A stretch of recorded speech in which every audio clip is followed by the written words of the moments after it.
So little time.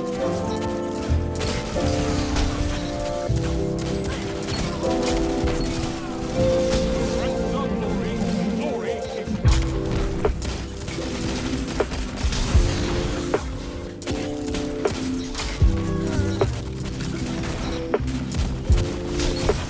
What can stop you if you fight together?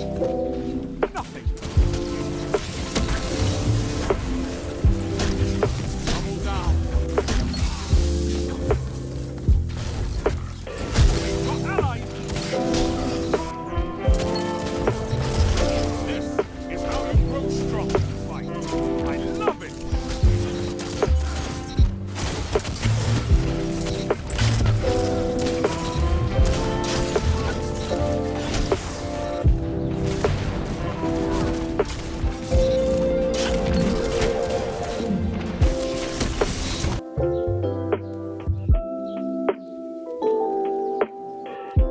Alright guys, so you guys are probably wanting to know exactly what I was running in order to spread this absolute carnage in the Crucible. I know. But first, a quick word from today's sponsors, Raid Shadow Legends.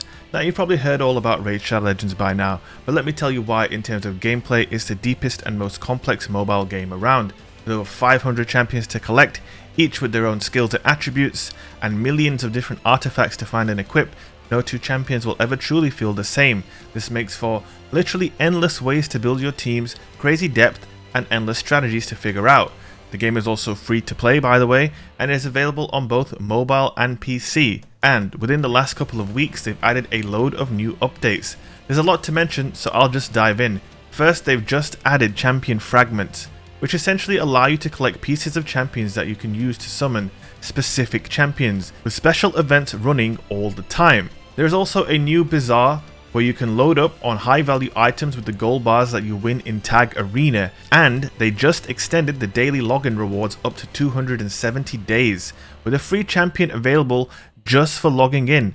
It's been a crazy month for updates, so there's never been a better time to start. Now, to give you guys a good idea of what it's like to have a solid squad of champions in Raid Shadow Legends, I thought I would show you my current favorite squad in this game, and I have an element of each type in my team. So of course there are 4 different elements in Raid Shadow Legends. You have Spirit, Magic, Force, and finally you have Void.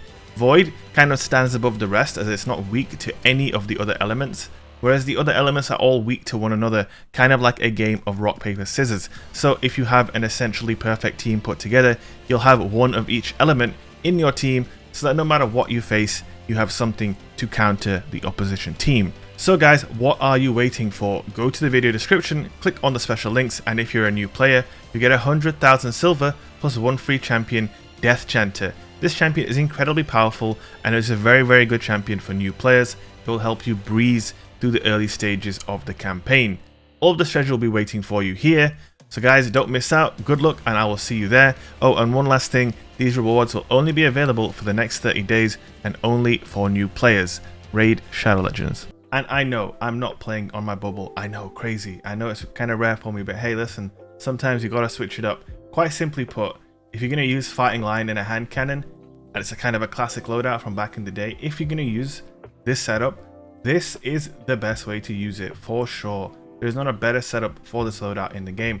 Now, obviously, this loadout is not exactly meta. If you're playing against someone who's really trying their arse off with a shotgun or a sniper, you're gonna struggle because obviously Fighting Line is a primary weapon. It doesn't one-shot. It only leaves people weak just to finish them off with your primary. So listen, it's not a meta loadout by any means, but using this combination is about as strong as it can get. So I wanted to go through my build a little bit. You can see right here we're using 100 strength, and this is aided by this perk right here, Radiant Light, that gives you plus 20 strength. Kind of like Powerful Friends, but for melees, essentially. Then we've got our Dire Promise with Swashbuckler and Opening Shot. Now Swashbuckler obviously gives you 5 times damage if you secure a melee kill. Now Bottom Tree Striker, these perks right here, Knockout, Frontal Assault, and Reversal. So Reversal gives you health back when you get a melee. Knockout gives you increased melee range when you break a shield, which is what you're going to be doing with the Fighting Lion, by the way, all the time. And then if you secure a charged melee kill, Frontal Assault becomes active. In fact, sorry, that's not true actually. If you melee someone, it doesn't even need to be a kill. But obviously when you kill them, and then you proc Swash times 5, and you have Frontal Assault, the Dire Promise then 2 taps with 108 damage. The Fighting Lion as well obviously does more damage as a result of this. And then of course we're pairing it up with One-Eyed Mask to regen health, which is really crucial when you're running a double primary setup like this. Obviously you're going to be at a disadvantage against someone using a shotgun or a sniper, so you're going to have to play smart. It's not your typical loadout, but when you get a little streak going, it can be incredibly fun. Obviously Knockout gives you increased melee damage as well, so you've got powerful melees, you've got a powerful weapon with Swashbuckler. Obviously Fighting Lion has Chimera on it as well, which will give you increased accuracy, and what else does it do? It gives you increased handling as well, so you can swap faster to your weapon. Alright, so here we go. We are flying in with the Fighting Lion. As per usual, it's got to be done. We've got Knockout and Frontal Assault activated, so we're doing more damage. We have increased melee range. We have increased stability. Maybe we have Swashbuckler ×5, who knows? Maybe there's not enough room for all the buffs on the screen. That's right, when you're using this loadout, you've got Chimera coming up on the screen, you've got Frontal Assault coming up on the screen, you've got Knockout, you've got Swashbuckler. Dude, there's a lot of stuff going on here.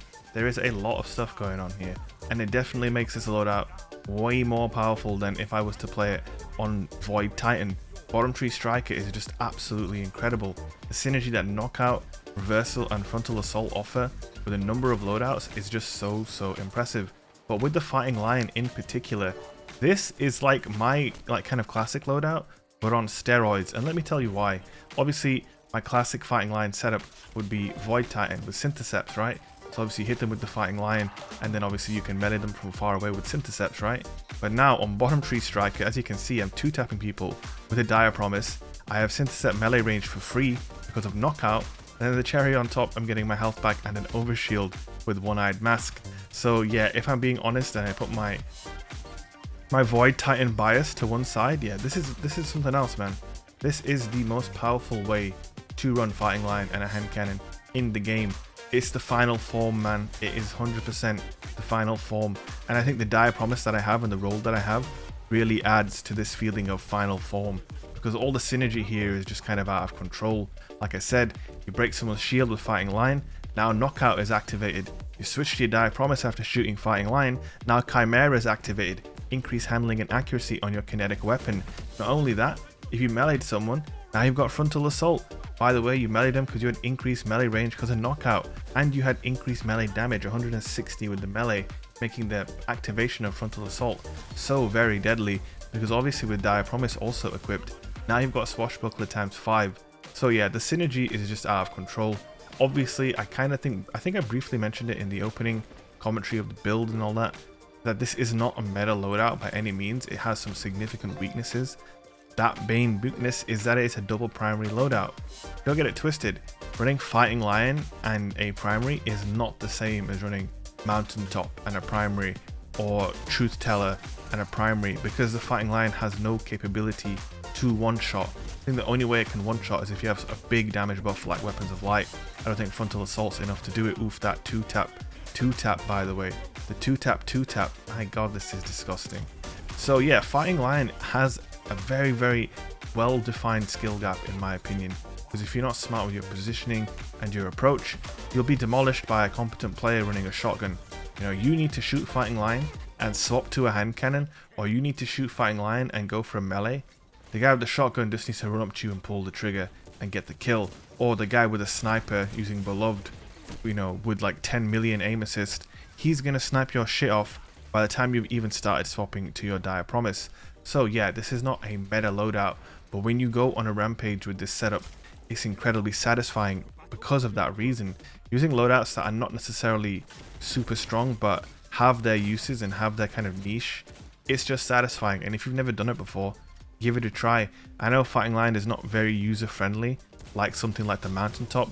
Obviously the Mountaintop shoots a missile that goes in a straight line. I don't know what happened to my missile there and the way I said it, that was kind of weird, not gonna lie. A missile by the way. Anyway, so yeah, Fighting Lion obviously is a breach, you know, launcher, but it has that remote detonation, so you need to fire your grenade launcher and then let go at the appropriate moment in order to do damage. You can't just blast it at someone and there you go, they have 1 HP.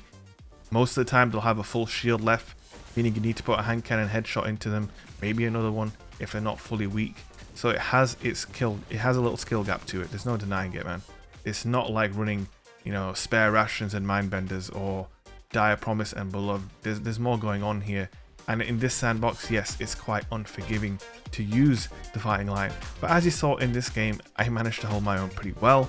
We have some really nice streaks, and it's just satisfying, you know, the swapping to and fro, the meleeing, getting your health back, reloading the fighting lion. One last thing I forgot to mention actually, a really cool perk on the fighting lion.